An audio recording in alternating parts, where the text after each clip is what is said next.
Bonjour tout le monde. Je suis très heureux d'être ici aujourd'hui avec les ministres Mendicino et Blair. Pour commencer, j'aimerais remercier l'ancien gouverneur général David Johnston de nous avoir rapidement remis son premier rapport sur l'ingérence étrangère. En mars, il a commencé son examen indépendant pour évaluer l'étendue et l'effet de l'ingérence étrangère dans les élections canadiennes et pour fournir des recommandations afin que le Canada puisse mieux protéger sa démocratie. Le mandat comprenait des recommandations sur les mécanismes et processus nécessaires pour que le Canada puisse combattre efficacement l'ingérence étrangère et pour que les Canadiens puissent garder confiance dans leurs élections et leurs institutions démocratiques. Nous accueillons favorablement le rapport d'aujourd'hui et ses recommandations. Understandably, Canadians have had many questions over the last few months, and that is why we launched this process. The former Governor-General has reviewed thousands of pages of classified and unclassified documents. While preparing his report, Mr. Johnston was given complete access to any relevant records and documents from across government. I myself welcomed the opportunity to sit down with him, as did other ministers. He also interviewed senior officials, security experts, and many others. The work has led him to conclude that, and I quote, "The elections of 2019 and 2021 were well protected by sophisticated mechanisms, and there is no basis to lack confidence in their results." Le rapport réitère de manière indépendante et impartiale que les deux dernières élections au Canada ont été libres et équitables et que les résultats ont représenté la volonté des Canadiens.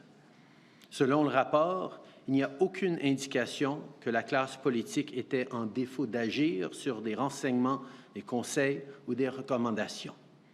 Toutefois, le rapport indique que l'ingérence étrangère représente une menace grave et il contient plusieurs recommandations sur les processus visant à détecter, à dissuader et à contrer les tentatives d'ingérence et à mieux gérer la circulation d'informations au sein de la fonction publique. Nous acceptons ces recommandations. L'ancien gouverneur général a déterminé que la prochaine étape de son travail consistera à tenir des audiences publiques. Nous soutenons ce travail sans réserve, y compris l'intention du gouverneur général de créer un dialogue avec les Canadiens, en particulier ceux issus des communautés de la diaspora qui sont souvent la cible de tentatives d'ingérence. Ce travail est essentiel pour l'élaboration de son rapport final. Conformément aux recommandations, l'OSSNR et le CPSNR examineront la partie confidentielle de ce rapport afin qu'ils puissent fournir leur propre évaluation. Letters have been sent to opposition leaders offering security clearances so that they may receive the relevant intelligence. I think everyone can agree with the former Governor-General's assessment that all leaders must work from a common understanding of true facts. Mr. Johnson also recognized that more work must be done to address the shortcomings in the flow of security information from the public service to the political level. Our government will always protect the integrity of Canada's democracy and stand up to foreign attempts to interfere with it. And this is a duty our government has dedicated ourselves to since day one. In fact, in 2015, we ran on a promise to bring in oversight of our national security agencies by parliamentarians from all parties, something the previous government had staunchly refused to do, and we did that. The work to counter foreign interference needs to constantly innovate and evolve, especially in a world where interference by other countries in our democracy is more frequent and increasingly sophisticated. Just look at how easy it has been for bad actors to create and disseminate misinformation and disinformation online. And that's merely one example. I just got back from the G7 where we talked about this at length. The illegal invasion of Ukraine and rising authoritarianism were much discussed. And countries there, including non-G7 nations like South Korea and Australia, are facing threats to their democracies. Foreign interference is not new. And it doesn't just target our elections. It targets all aspects of society, our research institutes and universities, our businesses, and most commonly, the diverse communities that enrich our country. Canada is not alone in this. It has happened in elections in the United States, in France, in Germany, and in the Brexit referendum, among others. At the G7, one of the things we discussed was the rapid response mechanism that Canada introduced when we hosted in 2018 so that we could all strengthen our response to diverse and evolving threats to democracy. We will never tolerate foreign interference.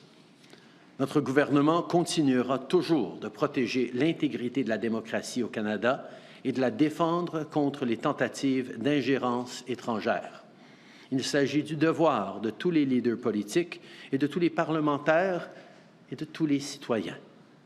Nous devons faire honneur à notre démocratie, lutter activement contre la désinformation et la mésinformation, ainsi qu'assurer l'intégrité des institutions démocratiques du Canada, notamment nos élections.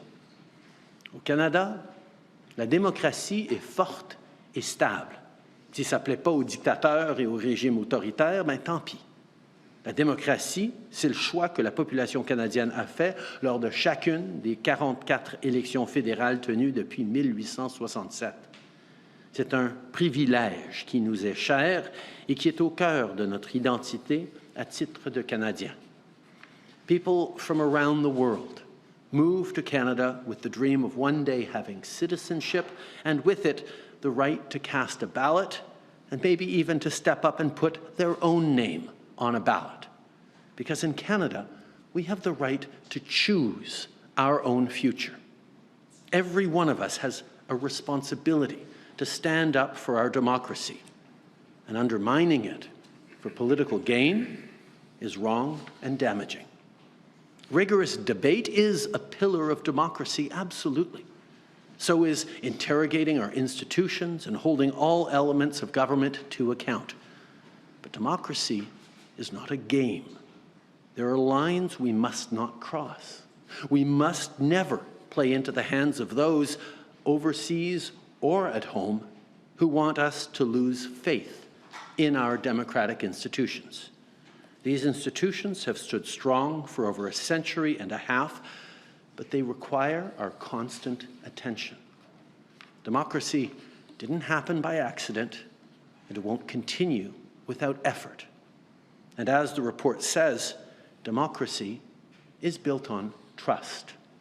Trust in the processes that elect people to serve, and trust in the people who hold that responsibility. To lead is to choose, and responsible leadership requires us to take action that reaffirms Canadians' trust in our democracy. That's how we face the scale of the challenges that lie before us. Meeting this moment requires all of us to choose to strengthen trust.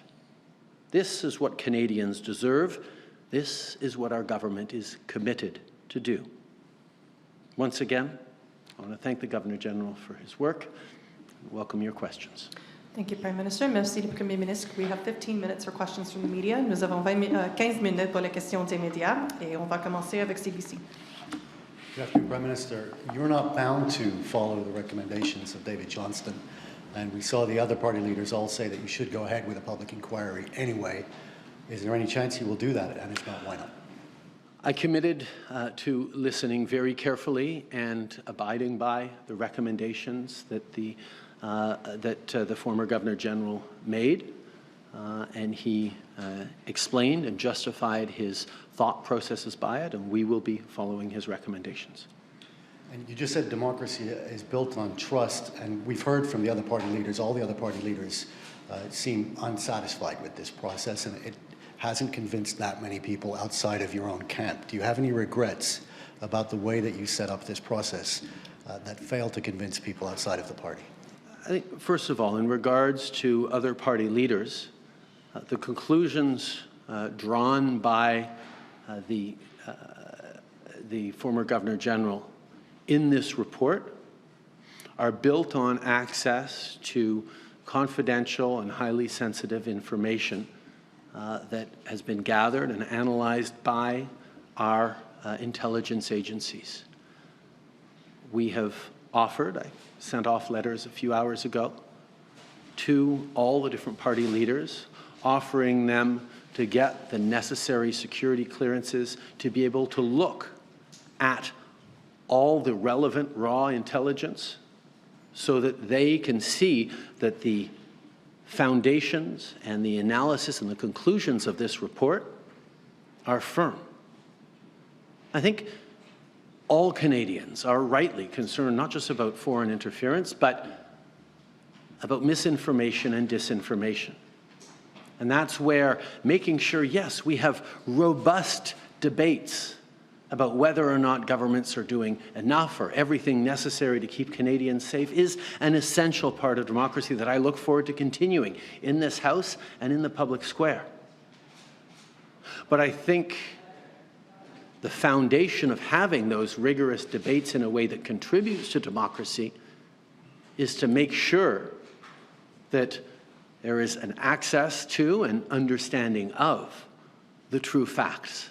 And I certainly hope that all party leaders will avail themselves of the opportunity to understand the facts of the situation as we continue important debates on how to best keep Canadians, our businesses, our research institutions, and especially our democracy safe.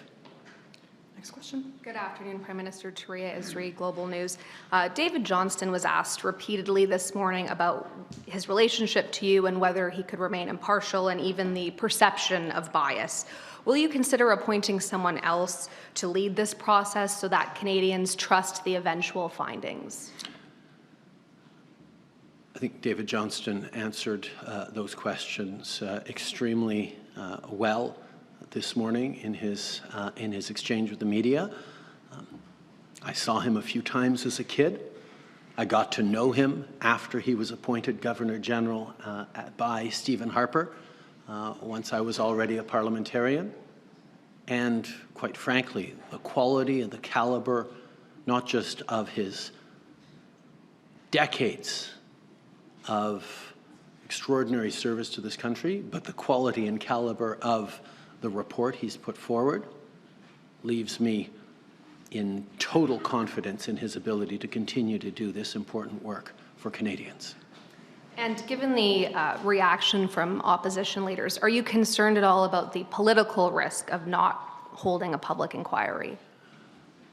Like I said, I look forward to party leaders choosing to actually get the security briefings, security clearances necessary to see the facts that underpin this report, so that going forward we can continue to have robust, informed debates on the best way to keep Canadians safe in a world in which foreign interference is increasingly a challenge for us, for all of our allies as well. I don't think Canadians would want or expect any of their leaders to choose ignorance when they can choose to have the facts laid out for them. And I can assure you, in our democracy, there are always going to be plenty of things to criticize a government on and to challenge us to do better. But let us, please, ground it in an understanding of the true facts and not choose to risk weakening Canadians' confidence in our institutions by building partisan attacks on things that are patently untrue. Prochaine question. Bonjour, M. Trudeau. Madeleine Blais-Morin, Radio-Canada. Vous dites que la démocratie repose sur la confiance. Dans une enquête ou une révision, un travail qui est basé sur des renseignements qui sont confidentiels, il faut nécessairement avoir confiance dans la personne qui mène cette enquête-là. Vous dites, M. Johnston, c'est un éminent Canadien. Mais si l'opposition dit qu'elle n'a pas confiance en cet homme-là, est-ce que tout le processus, finalement, est annulé à cause de ça? Non, pas du tout. Et pour deux raisons claires. Tout d'abord, parce que, et c'est la proposition même de M. Johnston, la comité de sécurité et d'intelligence des parlementaires va pouvoir regarder le rapport et tous les renseignements secrets et confidentiels qui sont sous-jacentes et qui sont le fondement des conclusions dans ce rapport et faire une analyse s'ils sont d'accord ou non avec ces conclusions. Et s'ils ne sont pas d'accord avec les conclusions qu'ont tirées M. Johnston, ils vont pouvoir le dire. Alors, d'avoir un comité de parlementaires de tous les différents partis pour vérifier le travail qu'a fait le représentant spécial va pouvoir donner confiance à tous les Canadiens que ce n'est pas juste une personne qui le dit, c'est un comité de tous les parlementaires de différents partis. Et en plus, on est en train d'offrir, ou j'ai offert déjà, à tous les chefs de parti de faire le processus pour avoir le niveau approprié de sécurité pour pouvoir voir les documents et l'information, l'intelligence à la base de ces conclusions et de tirer leurs propres conclusions sur la véracité du rapport de M. Johnston. Donc, ce n'est pas une question de demander à tout le monde d'avoir confiance dans une personne, même si c'est une personne dont l'intégrité ne peut pas être questionnée et qui a été choisi pour être gouverneur général par M. Harper, qui a démontré des années de service. Il y a un mécanisme pour vérifier de façon multipartisane ces conclusions et c'est justement les genres de choses dans lesquelles les Canadiens peuvent avoir confiance. Tout le monde comprend que quand on arrive à des instances de sécurité nationale, on ne peut pas publier sur la place publique, dans les journaux, toutes les informations confidentielles qui sont liées à notre sécurité nationale. Mais que des parlementaires de différents partis ou des chefs de partis puissent voir ces informations-là et comprendre que les conclusions sont réelles ou annoncer qu'ils sont en désaccord, c'est comme ça que les gens peuvent avoir confiance, justement, que nos institutions sont en train de faire leur travail. Il y a M. Blanchet qui voudrait déléguer un député pour voir l'annexe du rapport. Est-ce que vous le permettriez? Puis, dans son rapport, M. Johnston dit, bon, ça ne vaudrait pas la peine d'attendre un peu plus longtemps. Il y aurait du chevauchement. Un enquêteur d'une commission d'enquête publique n'irait pas plus loin que moi, n'aurait pas besoin des pouvoirs d'une commission d'enquête. Est-ce que ces arguments-là, M. Trudeau, font le poids par rapport à la confiance du public dans le système? Bien, tout d'abord, M. Blanchette a déjà un représentant qui siège sur le comité de parlementaires qui a exactement ce niveau de sécurité nécessaire, mais encore mieux, on offre à M. Blanchette directement la capacité d'obtenir le niveau de sécurité nécessaire pour qu'il puisse regarder lui-même l'intelligence qui est au fondement des conclusions de ce rapport. Deuxièmement, M. Johnston explique très clairement son raisonnement pourquoi il trouve qu'une enquête publique n'arriverait pas à plus de réponses que ça. Par exemple, la capacité d'exiger la parution d'un témoin. Bien, le seul témoin qui n'a pas témoigné devant M. Johnston, c'était M. Poilievre. Je pense qu'il a eu accès à toutes les informations nécessaires et il a pu faire le travail de façon rigoureuse et intègre. Next question. Kevin Gallagher, CTV National News. In his conclusion, Mr. Johnston said there was no malfeasance on the government's part, but that the system that underpins Canada's national security isn't working.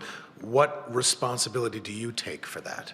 Actually, what he focused on was the fact that the communications, the flow of information from our national security agencies didn't, in a properly controlled and rigorous way, consistently make its way to the right levels. Perfect example on that is where he talks about the the allegations against Michael Chong's, actually regarding Michael Chong, where they talk about, let me see if I can find it.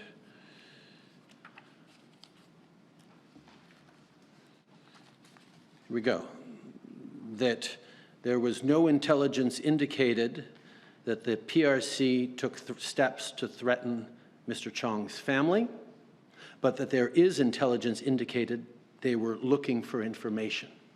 Well, the fact that there was intelligence indicating that the PRC was looking for information into Mr. Chong's family should have made it up to the highest levels, even if there wasn't any intelligence indicating that there were steps to threaten his family.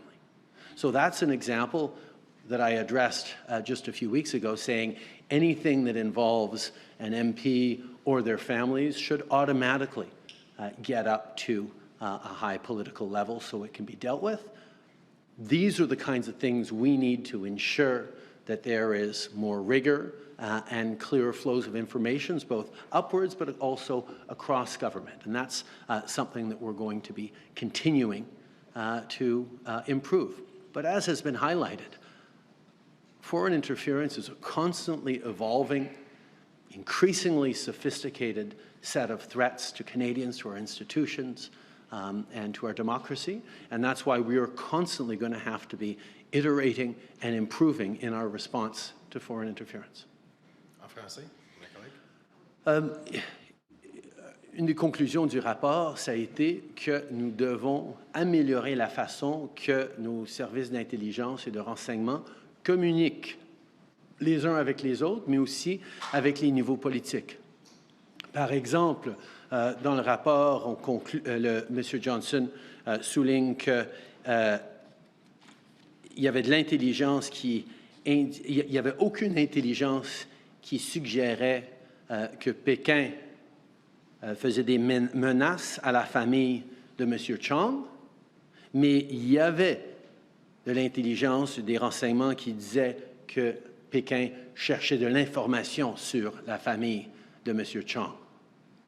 Eh bien, ça, c'est un morceau d'information qui, même s'il n'y avait pas de menace contre la famille de M. Chong, juste le fait qu'il se soit intéressé à la famille, on aurait dû le savoir. Et donc, on a besoin d'améliorer les processus de suivi pour que les politiciens soient au courant s'il y a quelque enjeu qui implique des députés ou leur famille.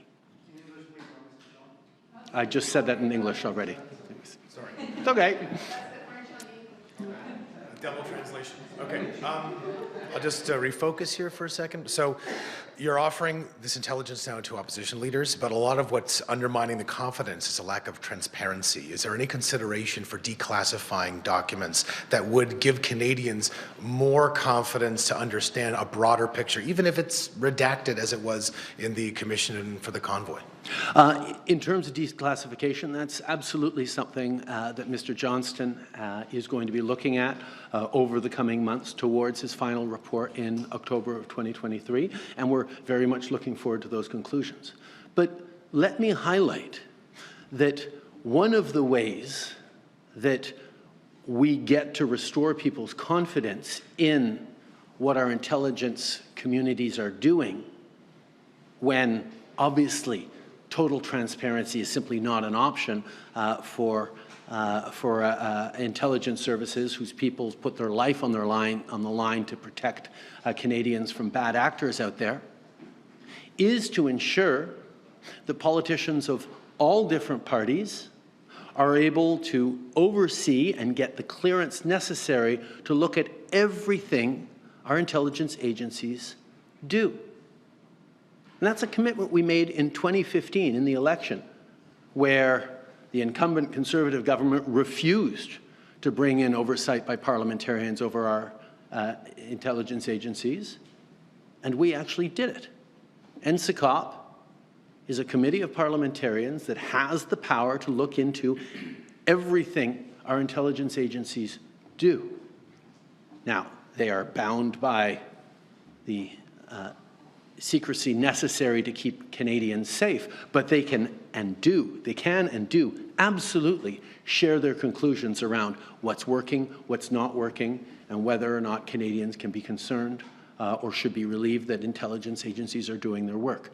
So it is a functioning piece of democracy that gets to that question of how do we make sure that those folks out there or in the shadows protecting our democracy from dangerous actors are kept safe while they do their jobs, and parliamentarians and Canadians can be reassured that parliamentarians from all different parties are looking closely to make sure that they're doing everything necessary to keep Canadians safe.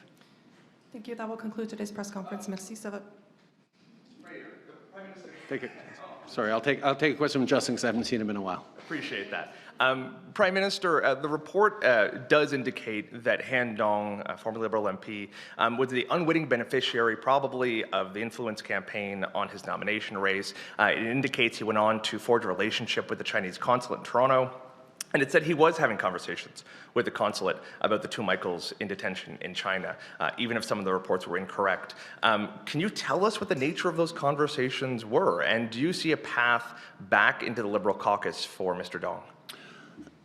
I think on this point, the report by Mr. Johnston was fairly unequivocal, that there were false allegations made against Mr. Dong, and I look forward to having conversations with him. He decided to step away from caucus in order to clear his name. I will hear from him on what his thinking is going forward. Okay. Je pense que le rapport de M. Johnston a été très clair qu'il y avait des faussetés dans les allégations contre M. Dong. Comme vous savez, M. Dong a choisi de se retirer du caucus pour pouvoir lutter contre ces allégations. Je vais sûrement avoir une conversation avec lui sur comment il se trouve en ce moment-ci et c'est quoi ses réflexions pour les prochaines étapes. Just finally, you're calling on Canadians to build trust, but as Mr. Johnston report makes clear, you had intelligence and you were briefed on an attempt by Beijing to meddle in our democracy, and you didn't tell the public. Given that, doesn't rebuilding trust have to start with you? And going forward, do you have to create a better disclosure regime that discloses these sorts of attempts to meddle in our democracy, even or even especially when it benefits your party? Sorry, Justin, I'm still hung up on the fact that you think I wasn't telling Canadians about foreign interference. I talked about foreign interference from the very beginnings of getting elected. That's why we moved forward on a committee of parliamentarians to oversee what our security agencies were doing. That's why in January of 2019, we created the elections protocol that ensured that while our 2019 election was going on, top public servants would be able to monitor through updates daily from our intelligence agencies the state of foreign interference into our elections. Now, we made those announcements in 2019, and we have continually talked about the threat of foreign interference since then. There's a NSI COP report going back to 2017 on foreign interference that I highly recommend people look at. I believe it was 2017. The subject of foreign interference isn't something that suddenly sprang up over the past months. This is something we have been taking seriously as a government for years. And not just here in Canada, but in 2018, when we hosted the G7 in Charlevoix, we created a rapid response mechanism for all G7 countries to respond to foreign interference in our democracies. So maybe you're just waking up to the fact that there's foreign interference, but I've been talking about it for years. And what Mr. Johnston laid out in this report is all the mechanisms we have, how they're working, where we need to improve, particularly in terms of flows of information, and the fact that we're going to have to continue to iterate and keep moving forward on developing even better and better tools as foreign interference continues to get more and more sophisticated. Thank you. That will conclude today's press conference. Merci. Ça va mettre fin à la conférence presse.